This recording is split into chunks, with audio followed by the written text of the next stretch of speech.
the Tabadlab Policy Roundtable on Sri Lanka's economy on life support, the true cost of the crisis as it has been unfolding over the last few weeks.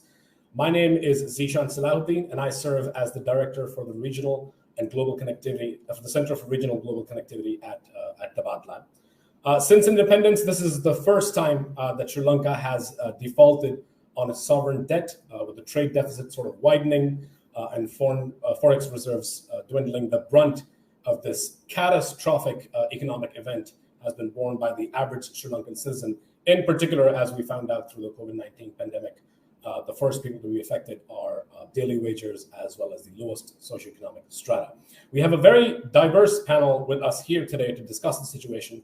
And if I were to get into their sort of detailed CVs, I think we would be here all evening. So I will try to be as brief as possible. First, we have with us Asanga Abeyagoonasekera, who is a columnist and a security analyst, which I don't think does any justice to what he does. In fact, he has led two government think tanks providing strategic advocacy. He was the founding director general of the National Security Think Tank under the Ministry of Defense, and also the executive director of the Gardigamar Institute. He's also been involved in other think tanks that are focused on foreign policy and defense. He writes quite a bit on Sri Lanka's political economy, which we will get into a little bit later in the discussion, as well as the regional cooperation that Sri Lanka has in preventing economic problems, as well as Pakistan and Sri Lanka's changing foreign policy. The second guest we have with us this afternoon is Amita Arudpragasam. She is an MPP from the Harvard Kennedy School, has worked as a writer, an editor, a researcher. She has written a range on publications, and her specific and diverse expertise will be invaluable today, especially when we get into the topic of food security.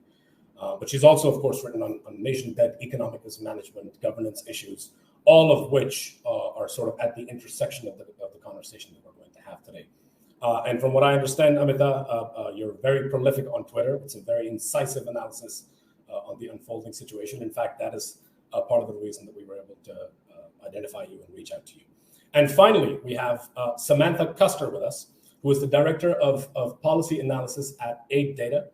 The work that she's done focuses on the influence of development investments and public diplomacy efforts, impact of external money and ideas on domestic policy reforms, and China's developmental financing and funding efforts and effects on political economy.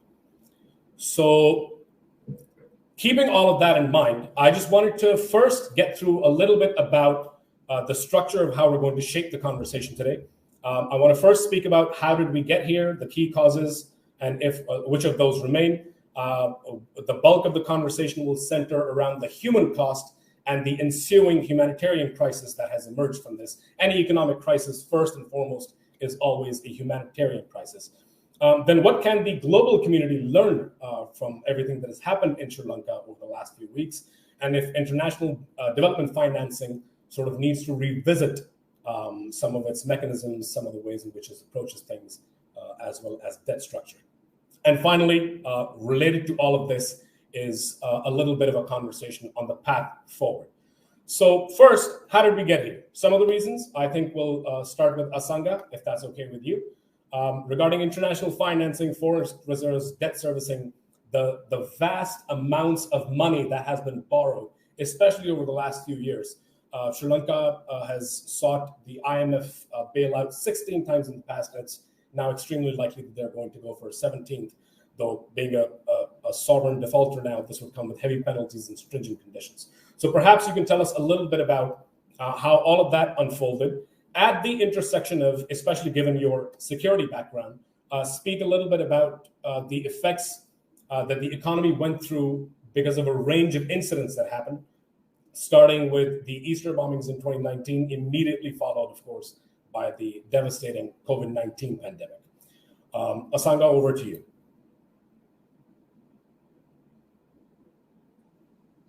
Yeah, thank you so much. Thank you for having me. There's multiple effects, I think, from the Easter Sunday bombing, from the security situation. Sri Lanka was in a fragile situation soon after the Easter Sunday bombing. Before that, yes, the institutions had weaknesses. There were multiple concerns in different institutions in Sri Lanka. So it was on a fragile, I would call it a fragile state back then. So I think from fragility, we moved into a crisis state with the economic crisis.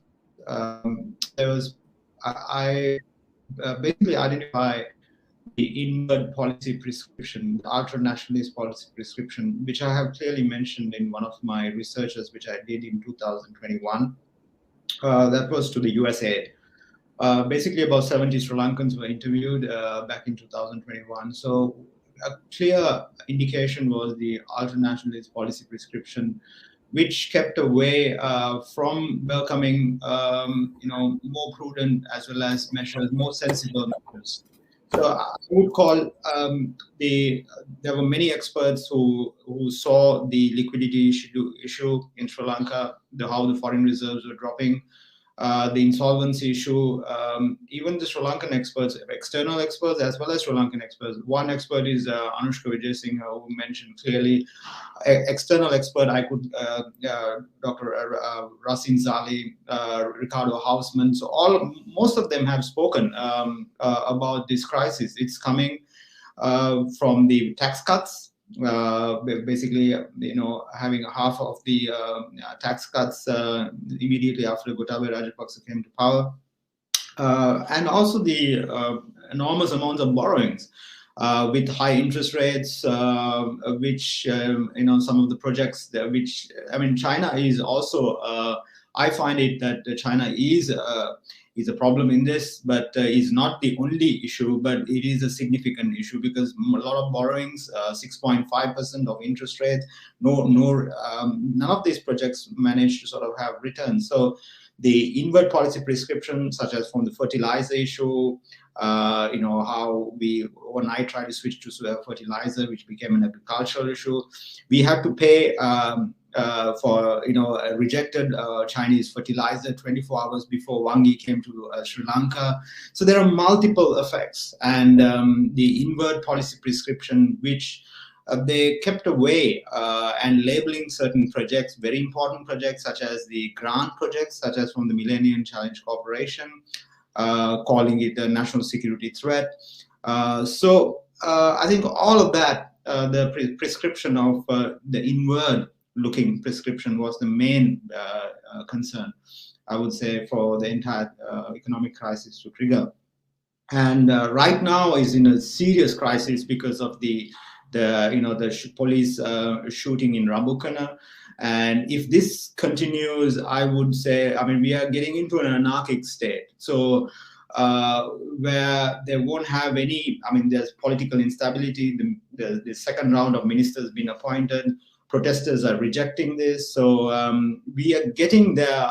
Sri Lanka is a place we had 2 youth insurrections back in 1971, 1988. So, we are close to that, or moving towards a security state, which is, military coming forward. So these are the dangers that I see. Asanga, I'm really glad that you brought up a range of issues, principal among them the role of China as far as international financing is concerned.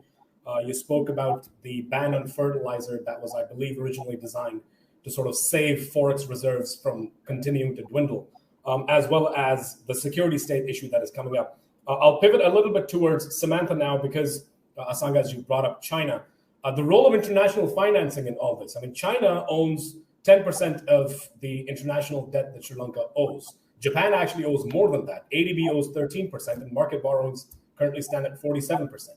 So is it really fair to say that China has played a big role, especially in recent years, as far as this is concerned? This, of course, at the intersection of the conversation regarding debt trap diplomacy, the information around Hambantota port. And I would also, in fact, say, and Samantha, I'm sure you are way more versed in this than I am. I believe there was a study by the Atlantic Council a while back that also addressed this issue, specifically around the debt trap, as well as the Hambantota port. So what kind of role does international financing play in the unfolding situation at the moment? Thank you for the great question. I would say it is part of the story. I would agree with Asanga. It's part of the story, but not the whole story. If you look at kind of the factors that have brought us to where we are today, I would underscore 4. If you look back over time, this crisis has been long in the making.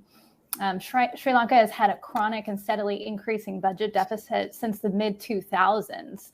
And that is because it's been unable to capture sufficient domestic revenues via taxes to offset these public expenditures. And some of this has been due to a marked uptick in big ticket public infrastructure projects like roads, rails, airports, ports, power plants. And this really began following the emergence of Sri Lanka from the civil war in the mid-2000s. And as Asanga mentioned, a lot of these projects failed to generate the expected revenues to offset costs. So, and it's notable that China was the financier for a lot of these projects. And as you mentioned, Z, China is one of Sri Lanka's major creditors. It, holds an estimated 10% of the country's external debt. And also, they did come to the aid of the Rajapaksa government last year in signing a 3-year, 1.5 billion currency swap to help China try to bolster its foreign currency reserves. But it's important. I wanted to underscore a few things about this relationship. So first, as I alluded to, it's not new. Beijing has bankrolled 143 development projects in Sri Lanka over the last 2 decades, worth an estimated 13.8 billion. And what's clear is that if you judge by the volume of projects and the financing, not the political rhetoric, Sri Lanka's willingness to turn to Beijing to bankroll its development has been fairly consistent over the last 3 presidents. Second, the terms of this financing varies, though, I think, as was alluded to by Asanga as well. So China it does provide grants and low or no interest loans to Sri Lanka, but 2/3 of this, 67%, of the state-backed financing is in the form of loans and export buyers credits that approach market rates, so debt. But it is, still very appealing to countries like Sri Lanka. It's focused on infrastructure. It's seen as having fewer upfront strings attached. It's deployed at a scale and speed that's unmatched by traditional donors. But these same features create substantial risks, and that may have contributed to or exacerbated Sri Lanka's underlying economic vulnerability. So I'll give you a few examples of this. The ability to fast-track approval and implementation of projects. And this means that Beijing bypasses the bureaucracy, goes directly to senior leaders to ask what they want. And this requires countries to use Chinese firms for implementation that are awarded contracts without open and competitive bidding. And this creates risks that politicians will propose politically expedient but less financially sound projects, or seek opportunities to collude with firms that are implementing projects, artificially prop up costs or cut corners. So we see all of that play out in Sri Lanka. But as you alluded to, China's contributions to Sri Lanka's debt are far surpassed by the country's reliance on international sovereign bonds. These bonds are debt securities that a government issues to borrow capital on the international market. And this source of debt financing alone accounts for nearly half of Sri Lanka's external debt. And its interest rates effectively are double those of most Chinese state-backed loans. In addition to that, you have other major creditors like the Asian Development Bank, Japan, the World Bank, and India. So there's just a few thoughts to toss into the mix there. No, that's great. And thank you for your very valuable input, especially in regards to international bonds, as well as the fact that this is not, none of this operates in a vacuum, right? All of this is sort of compounded and comes together to create the perfect storm that Sri Lanka is now suffering from. Amita, natural disasters, the ban on fertilizer, the adverse effects on the agriculture sector, which of course affects exports as well as food security, which then in turn affects forex reserves, affects purchasing power. And we'll get a little bit more in depth into the human cost of all this. But I thought perhaps you could speak a little bit about food security at the moment, as well as on the political front, some of the internal mismanagement that has contributed to all of this.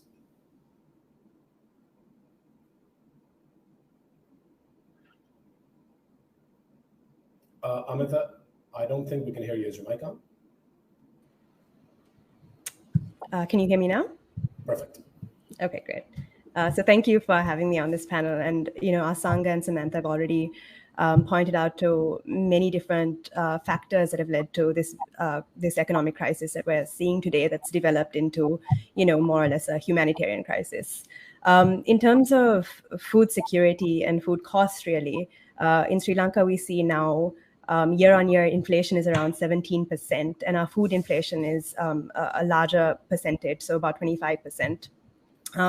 And aside from this meaning, of course, that families are unable to afford food, it's led to the crisis, economic crisis has also led to various shortages. So we've seen, as we all have witnessed through the news, perhaps, shortages of fuel, shortages of milk, gas, medicine, drugs, and recently, power cuts as well, up to 13 or 14 hours in some areas.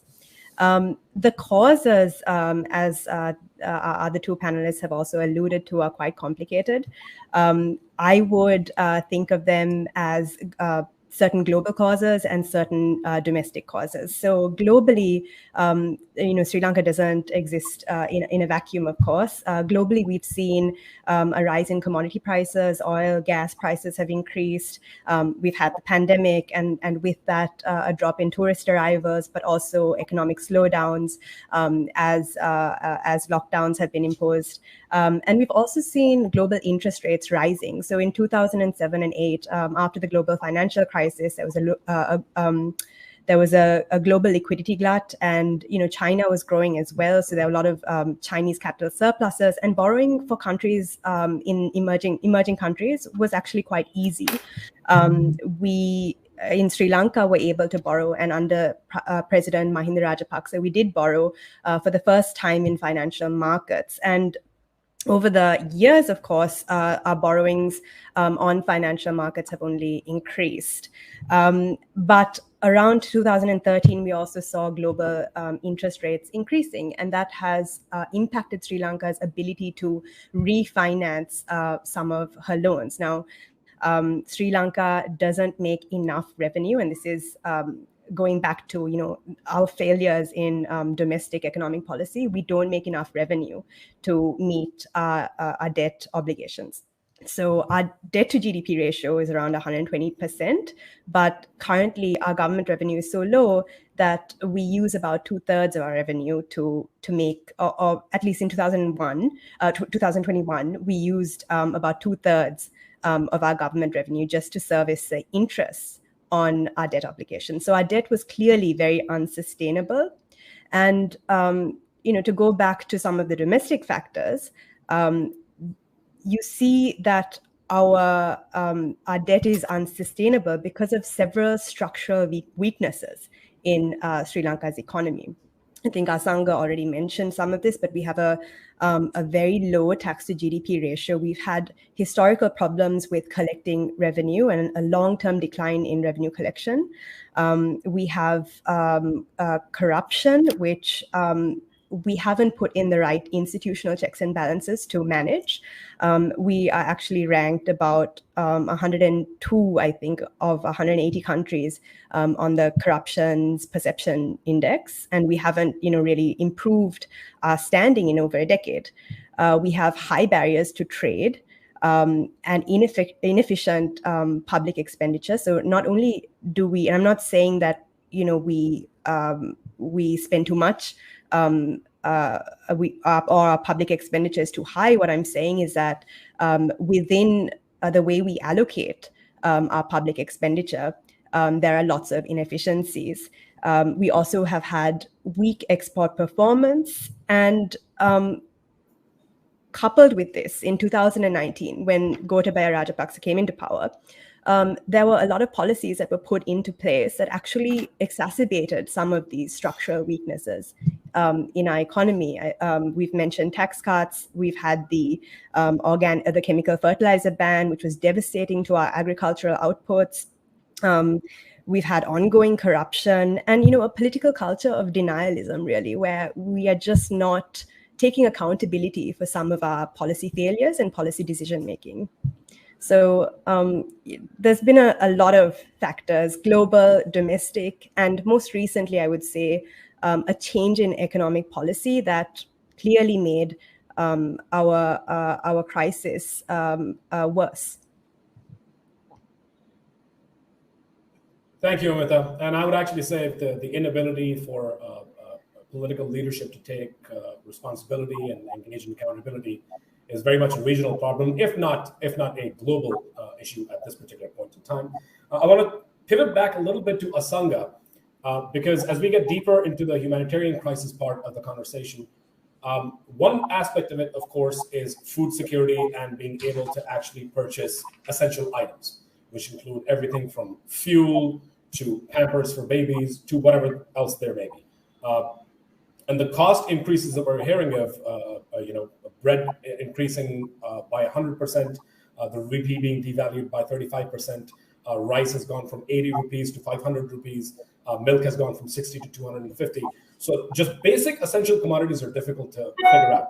But on top of that, and as we saw some precursor of this in the beginning, when the curfew was imposed, which was very promptly taken back, especially after the protests continues, is what was Asanga's point earlier, and that is about the security state.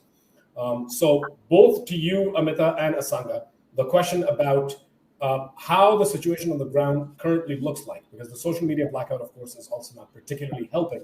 And there's pockets of misinformation, disinformation, and of course, the political denial doesn't help matters. So where does it stand at the moment, the situation on the ground, and where do you see it unfolding, especially, and Samantha, you will come in for this a little bit later, in the absence of major foreign capital injection?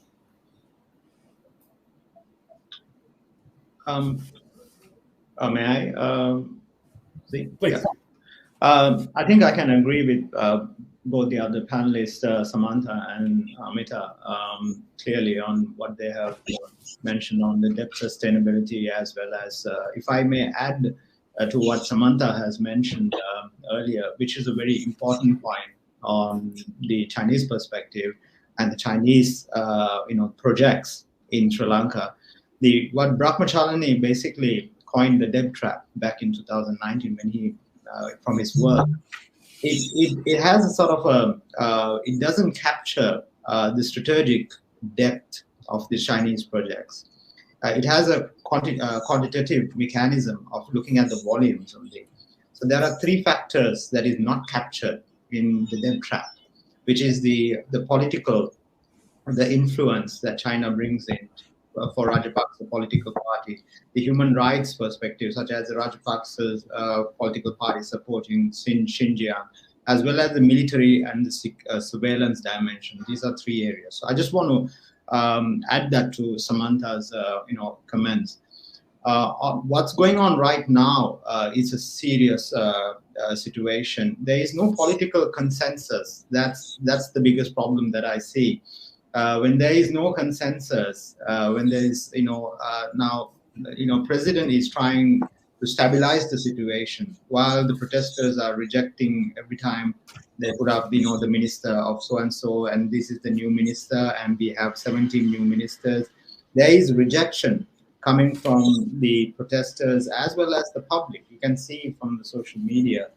I think we are at a sort of a tipping point where people are asking for, democratic, more capable people to come to office, as well as they don't want to see the same old faces. So it's a movement against autocratic grip, which been holding Sri Lanka, the family rule. So they want the family out. Now with the shooting, things have got really, really, has got aggravated the situation. And this is where, because South Asian countries quickly move into, there are cases that are moving to security states, like, where military has come forward. And Sri Lanka, if you look at the 30-year war, as well as the military, the footing that the country has had before with the youth insurrections, it is close to that moment, I would say. If things get out of hand, Gotabaya having that military, background can move towards a situation. Well, this is not what obviously the IMF as well as the international community would need right now. So what we need is an immediate course correction to look after the vulnerables in the society, and a quick sort of fiscal adjustments, and so all that is required right now. But since there is no consensus politically, I'm afraid that, that's where the biggest the risk factor is. So you need to have some sort of quick fixes to the political establishment, and there should be some trust from the protesters towards the political establishment. So, because if the protesters are rejecting the present, policymakers and all that, so you would require, either the president to immediately step down, as well as a new election to come in. So there are dangers, I would say, in the political area, which could get into the security and the security sphere, and how security could come in. If that happens, it will be very difficult to move back again. Basically what the people require: the democratic functioning, the institutions to function. Right now, the institutions are not functioning. I mean, you have the new ministers appointed, but then the institutions are not functioning. So the goods are not even going from the port to the, they're taking long time to clear. So multiple issues. The US as well as EU and many countries have come forward, basically have spoken about this situation to normalize, to stabilize the situation. I think that's what's really important right now. So I hope, because there is an anti-IMF sentiment going on. It was there before. Before they went to IMF. What kept them away, the government, for we should have gone to IMF 10 months ago. But what kept us away was that the ultra-nationalist prescription. So if the anti-IMF narrative comes forward, we'll have a serious impact.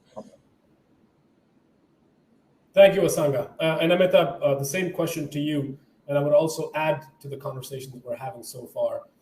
This whole idea of, if those that are in political leadership refuse to create any kind of political consensus, refuse to fix the many governance issues that could help immediately in the short term, such as one of the issues that Asanga mentioned, which is the goods simply traveling from the port inland.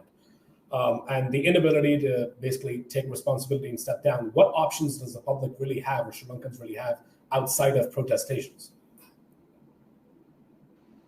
Well, I actually take a slightly more optimistic view of the protests and their contribution actually to changing policy. Now, until very recently in Sri Lanka, we didn't actually see a change in economic policy by the government. We didn't see the government actually even apologizing or taking accountability for some of their disastrous policy errors and blunders. But the protests have actually, and this is people coming out onto the streets, people making clear their demands that they want the Rajapaksa family and the president to step down. These people have actually been able to put pressure on the government in a way that I think we didn't see before. And it actually has, and I'm optimistic because I've seen, because we have seen at least some change in economic policy recently, as the government has responded to some of this pressure from the public. We saw, for example, the central bank governor stepped down, and a civil servant, retired civil servant, a former deputy CBSL governor, actually being appointed, which is very positive. We've seen the Rajapaksas appoint debt restructuring experts of high caliber. We've now even seen the Prime Minister Mahinda Rajapaksa talk about a 19th Amendment, which is actually a really important change in the way he's thinking politically. It would seem that the protests themselves have put enough pressure on the Rajapaksa family and the SLPP, the government, to actually start thinking about some of the institutional and administrative changes that are necessary for a constitutional democracy to function effectively. And of course, on top of all of this, we've seen the default that happened. Also, I would argue, partly in response to public pressure. There have been protests all across the country. And in April, over 200 protests now have occurred. And it is only when this public pressure started mounting that we saw the government take these steps. Until very recently, the CBSL, the then CBSL governor, was arguing that Sri Lanka's debt was sustainable, that it was possible to keep making payments to our creditors. And until very recently, the government actually held on to the position that they would not go to the IMF. But that is changing as a result of this public pressure. And I think that's a very positive thing. Of course, what I find absolutely fascinating about all of the discussions that are happening now is that it seems to me, at least, that there is a space that is opening up for conversations around ultranationalism, around nationalism, around ethno-nationalism, and corruption, and the kinds of institutions that we require to put a check and balance on the corruption that we've seen as well. So there are these new conversations that are opening, in part, I believe, because the government was gaslighting the Sri Lankan people to a large degree. There were statements put out that there were no shortages, when it was very visible and clear for people to see that there were both drug shortages and fuel shortages. There were, as I mentioned earlier, there was this entire government line that our Sri Lankan debt was sustainable, which it clearly, as evident by the default now, it was not. And I think the level of backtracking that is occurring now is causing people to question their own decisions, question their own voting patterns. Why did Sri Lankans vote in a president who has several corruption allegations levied against him, who has allegedly been implicated in war crimes? Why are Sri Lankans voting for such a character? And I think that line of questioning is leading to a very interesting self-reflection amongst a lot of different people. The protests themselves are spaces where one community or interest group is able to learn about the grievances faced by another community or interest group. And that is really educational and informative for a lot of the people who are attending protests. So I'm actually much more optimistic about what the protests are bringing to Sri Lanka's economic and political environment, and what it's bringing to voters in terms of information, education, and questioning of their own choices. Thank you, Amita. And I agree. I mean, the more conversations like these that I have, I realize that there's a lot of fatalism that is involved, especially when you talk about these kinds of issues. So I'm very glad to hear sort of a more optimistic, positive, upbeat kind of outlook on things, especially when it comes to the kind of conversations, opportunities, and as well as pressure, I would say, that the protests are bringing about. Samantha, we've discussed a range of issues now. We've discussed some of the internal problems that existed. We've discussed the international debt. We have spoken about natural disasters, the advent of the COVID-19 pandemic, the Easter bombings.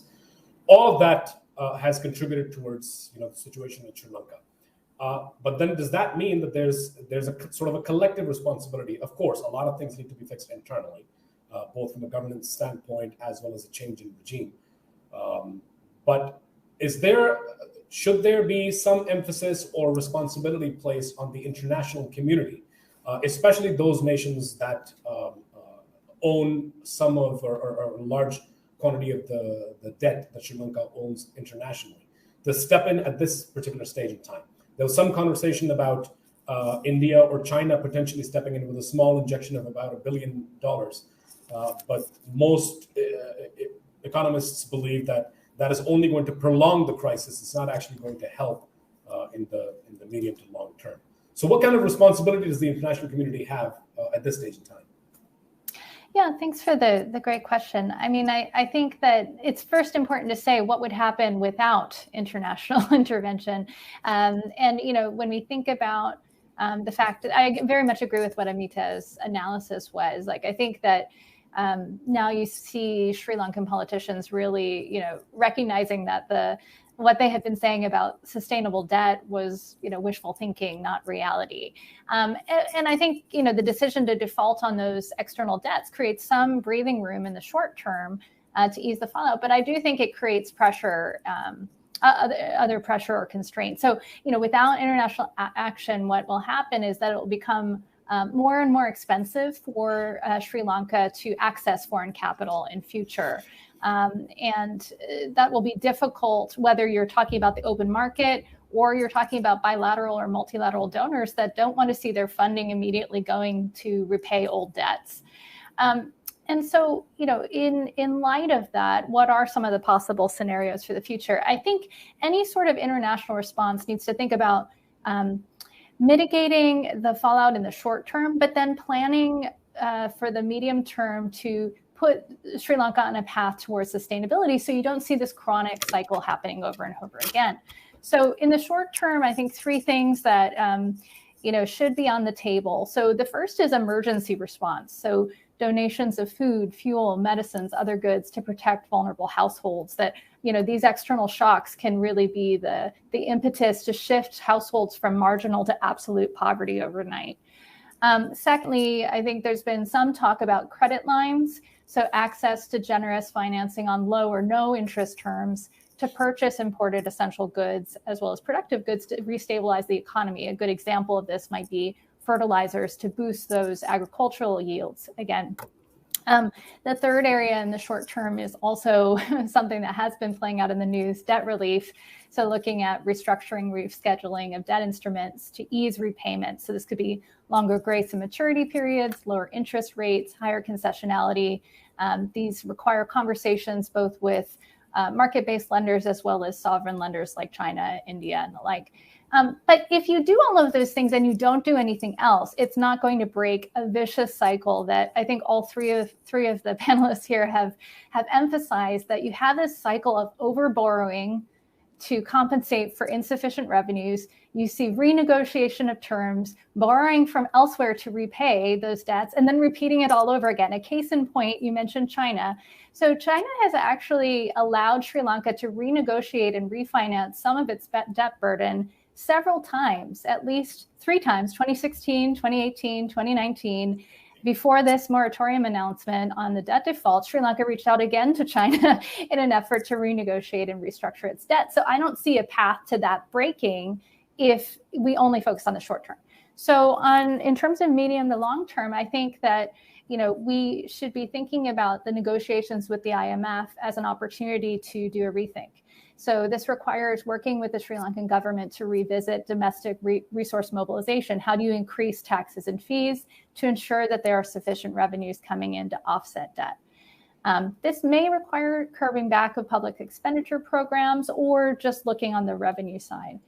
But it's also important to diversify the means by which Sri Lanka can expand its GDP, and particularly in areas where it can replenish its meager reserves. I think Amita referred to this earlier, that part of the vulnerability was the reliance on tourism revenues and remittances that totally were plummeted over COVID. And if that's the only thing that you're relying on for your foreign reserves, that's a problem. I think the other, another thing that's really important, though, that we've seen in the case of Sri Lanka is we need reforms that are focused on something called technocratic insulation. So how do you make sure that when decisions are being made about public infrastructure projects and financing to take those on, that you're not seeing undue interference or influence from the president? You have stronger checks and balances in political leadership of the Ministry of Finance.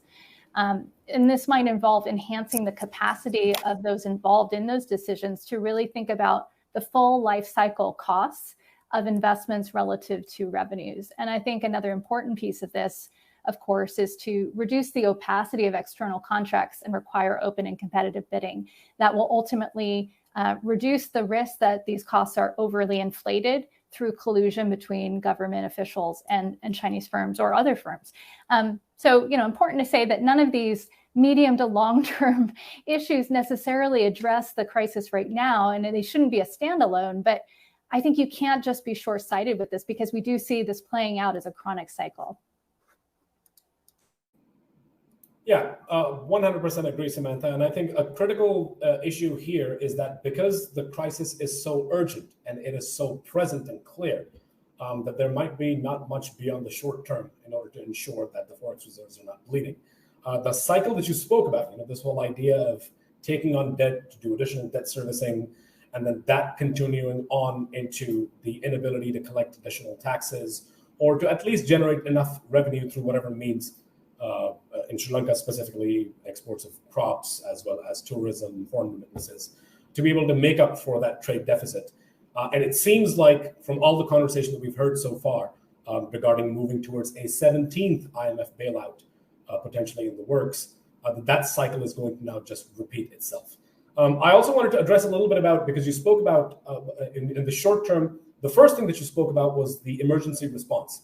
And I think one thing that should be addressed here, and I'll bring in our colleagues from Sri Lanka on this as well, is the whole idea of donor exhaustion. I mean, the Ukraine war is going on right now. We've just gone through the US pullout from Afghanistan on August 15th. And that is to say nothing of a range of other geopolitical theaters, Yemen principal among them, because of which there's a lot of donor fatigue that is out there. So my question to our Sri Lanka panelists is, first, when crises like these happen, there's help that comes in usually from three different quarters. The first is the citizens sort of amalgamating and coming together and doing things on their own.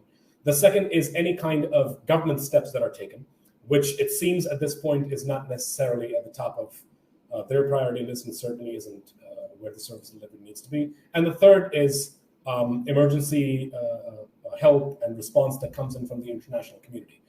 Which of those are you actually seeing happening on the ground? And what do you feel can be done in the short to medium term, especially when it comes to ensuring access to critical items such as food, fuel, and other critical commodities? Asanga, will go to you first and then Amita. I think the multiple assistance, especially from India, on credit lines, as well as to stabilize the situation, the fuel shortage, so multiple assistance are being given from countries. There should be more towards the political sphere, which requires a lot of assistance. I know a lot of ambassadors have spoken about the situation. I think you need more than that. Because it's a very fragile state right now. I mean, I see with the developments in the rural areas how triggering multiple security concerns, such as what happened in Rabukana. If this continues, it's going to be a chaotic situation. So there are assistance given.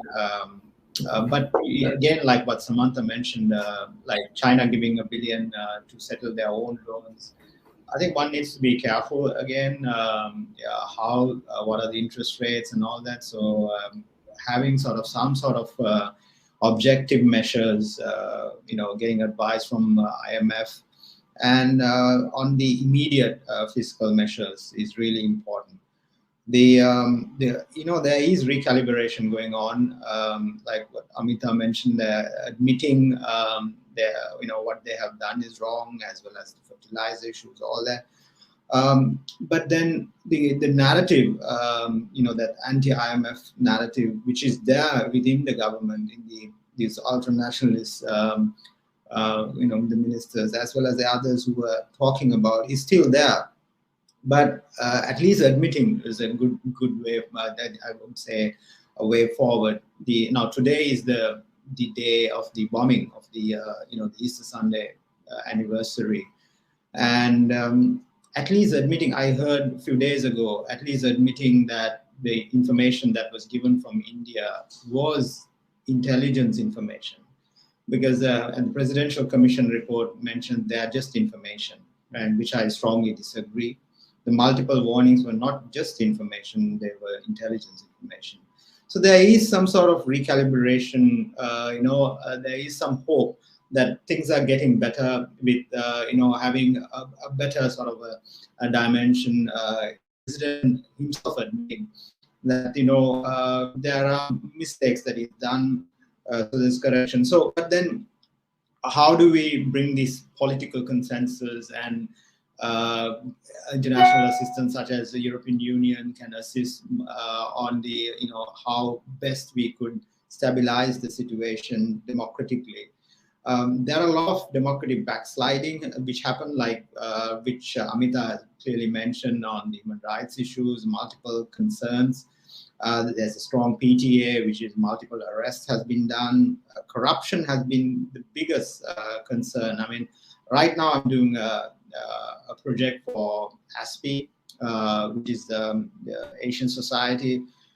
I mean, all of my the ones who I have interviewed have mentioned about serious corruption in Sri Lanka, and international community can assist in this regard. But we need we need independent institutions. The problem is the heavy politicization is going on in multiple institutions. So Prime Minister has mentioned about 19th Amendment, going back again to independent institution checks and balances, which is a good thing. And I expect these things to happen. So I hope the international community will play a more active role at this time to stabilize the situation. So that's what's important.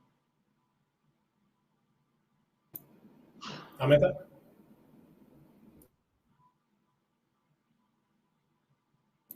Sorry, mic's off again. All right. Can you hear me? Yeah. Okay.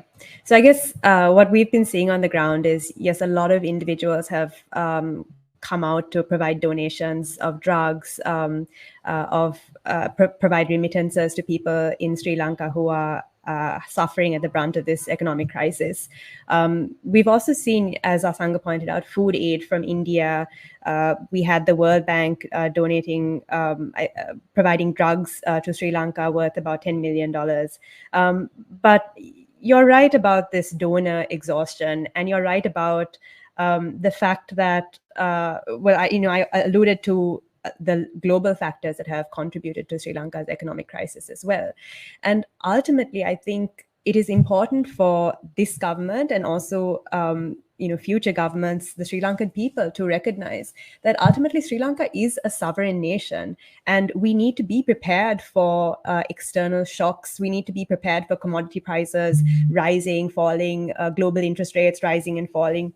And part of why a medium and long-term structural reform is extremely important for Sri Lanka, as hopefully the IMF talks go ahead and we also gain access to some bridge financing, which may provide some temporary reliefs. The reason this medium and long-term restructuring of our economy is important is precisely because Sri Lanka, as a sovereign nation, cannot afford to be dependent on the vagaries of the world. It cannot be. It needs to be insulated to some degree from external shocks and from external interest rates, and so on. And I think that is why it is very critical to keep, for at least for Sri Lankans, to keep the focus on the institutional reform that's necessary to provide or to have a flourishing economy, and also the economic reform that is critical at this point. So anything from SOE reform, trade liberalization,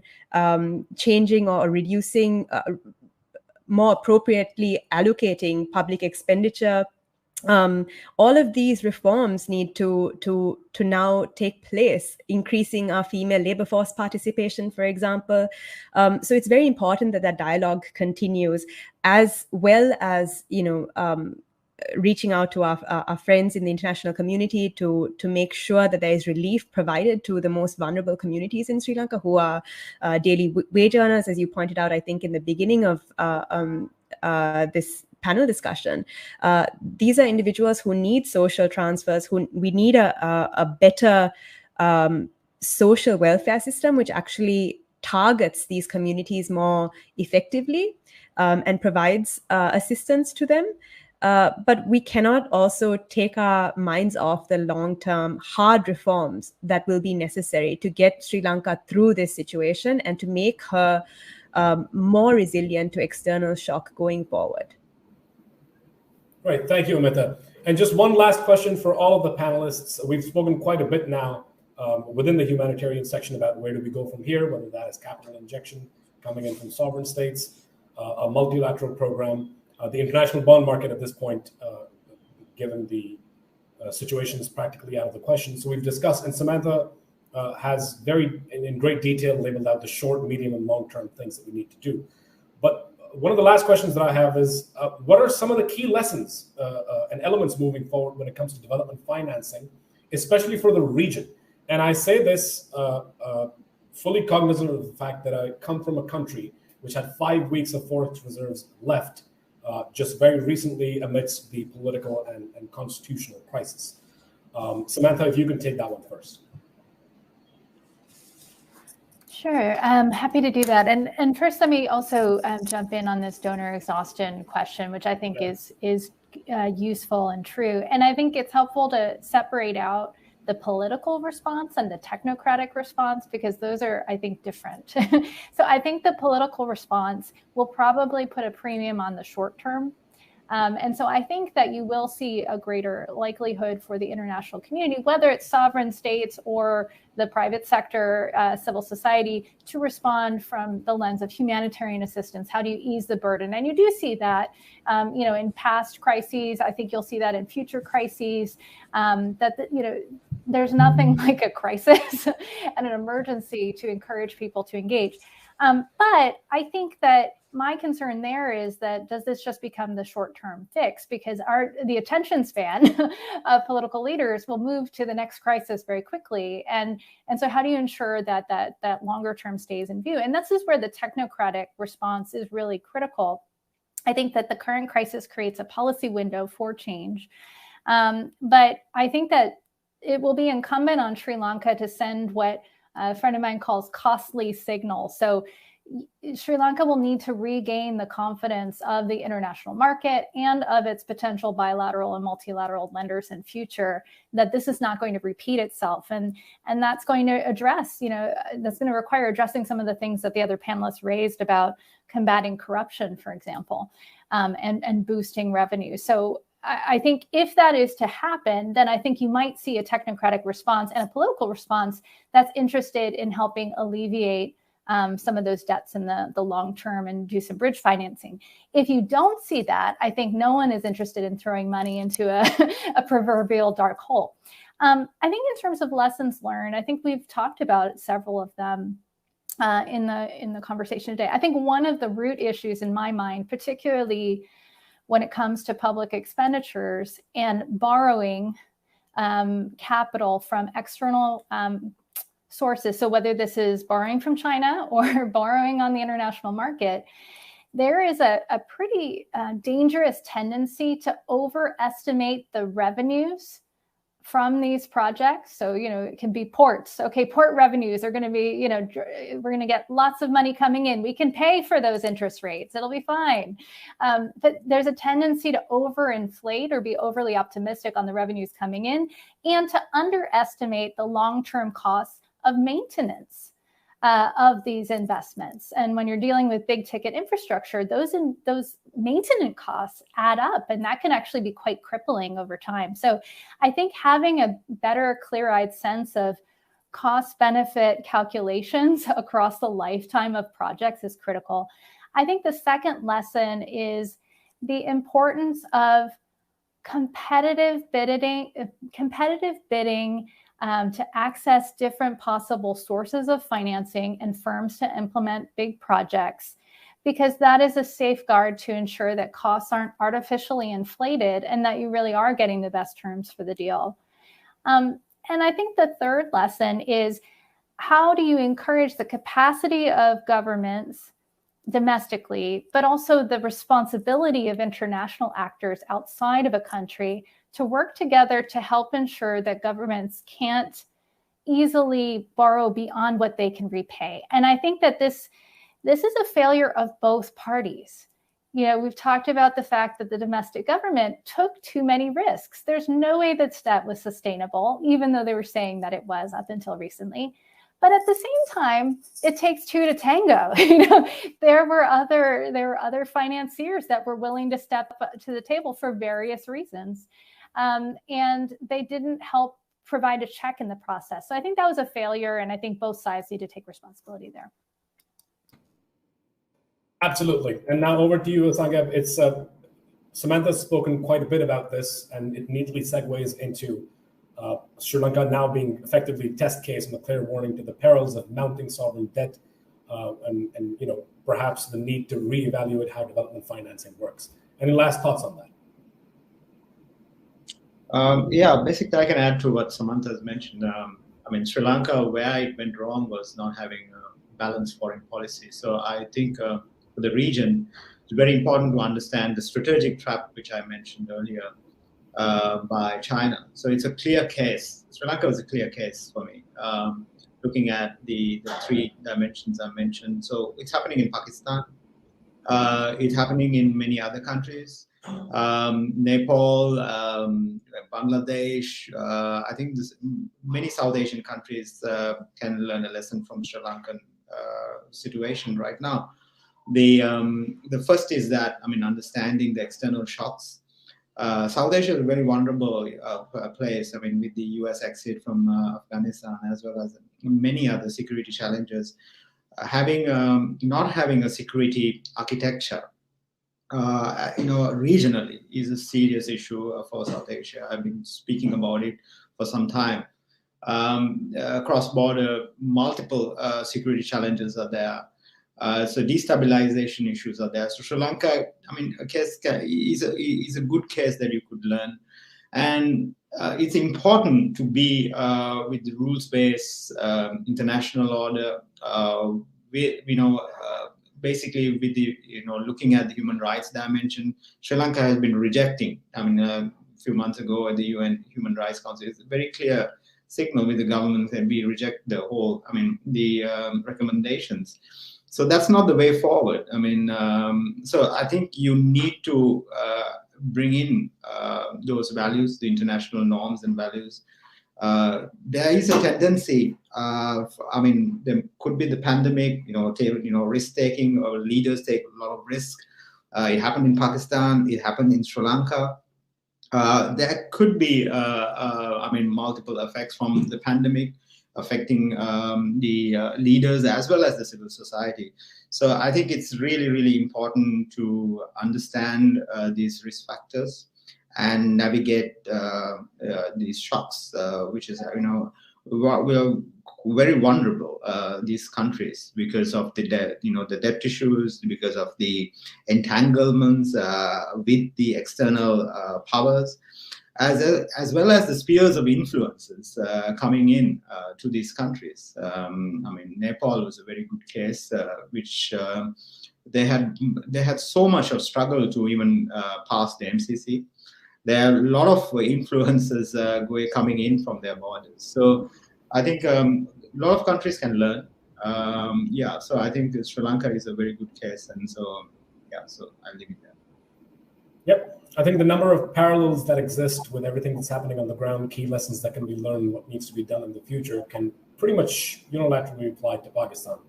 Amita, you have the last word. Okay, I'll make sure I'm unmuted this time. So I agree with Samantha in particular when she says that it takes two to tango, right? Debt is ultimately a contract between people and creditors. Political or elected representatives are ultimately they're just intermediaries. And so one lesson that is, I think, very important for Sri Lanka and going forward, and also other countries, especially emerging markets, is that we do need to introduce better measures, rigorous processes for introducing debt transparency in our countries. We need to have a set of principles, a framework.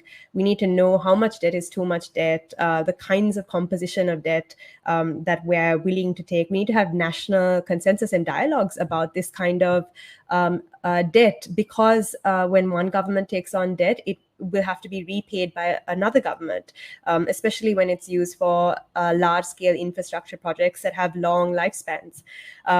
These are conversations that countries need to start having internally. It's not a conversation that has been particularly loud or resonant in Sri Lanka. It's one that we're having now on the verge, in the aftermath of a default. So I really do agree with Samantha that we need to start having these conversations internally about what debt transparency looks like, what processes there ought to be when taking on new debt, and how we're going to generate revenue to pay back our debt if we're taking on debt. Samantha mentioned also China, and it's true that Sri Lanka has taken on loans from China, even if it's only 10% of our external debt. But it, again, going back to this idea that it takes two to tango, when China contracts with other countries, maybe Singapore, for example, if the Singaporean government has, requires feasibility studies, requires transparency, requires disclosure of information to its public, then China will also kind of adhere to those requests. And likewise, emerging markets, Sri Lanka and other countries that are taking on new debt need to take responsibility and ownership over having a clear, sound, rigorous debt transparency process, and in a process for taking on new debt. So that's, I think, one major lesson that I think Sri Lanka should learn, and other countries can learn from Sri Lanka. But the second lesson, and I'll leave it at that, is how institutional decay can actually contribute to economic crisis. Now, we've talked about corruption allegations, and we've talked about various things like the lack of free expression that was a feature of Mahinda Rajapaksa's government from 2005 to 2015, and it's something that, given the recent imposition of a emergency and the recent social media ban, that we are at risk of today. We need to have countries, if we're engaging in this process, where we want to question our leaders and we want to question the types of debt that we're taking on, we need to have conversations that are free, and conversations where we can actually hold our political leaders accountable for some of the decisions that they're making. And just to tag on to that, there is also, I talked earlier about a culture of denialism.